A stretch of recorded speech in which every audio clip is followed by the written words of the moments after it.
Hi guys, welcome to my videos. So guys, in this video I'm going to show you how you can create a new WhatsApp channel.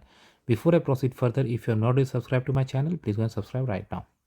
So guys, this is a new feature by WhatsApp and they are still rolling it out. So if you don't see this feature in your phone, in your app, just try to update the app. If it is still not available, it will be rolled out in your region pretty soon.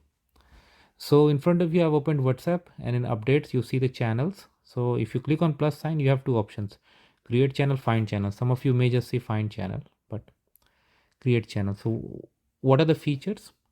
Anyone can discover your channel. That's fine. People can see your channel, not you. So your profile picture, name, phone number will not be shown. Otherwise, it's like huge issue about privacy. You are responsible for your own channel. Yes, definitely. Continue.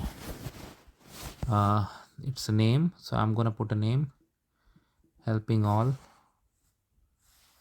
This is the WhatsApp channel of helping all. I will update it later when I have the text, but just to show you. Okay, and I create channel. Okay, and it's a public channel, and now people can join it. So thanks for watching this video. Please subscribe to the channel. Thank you.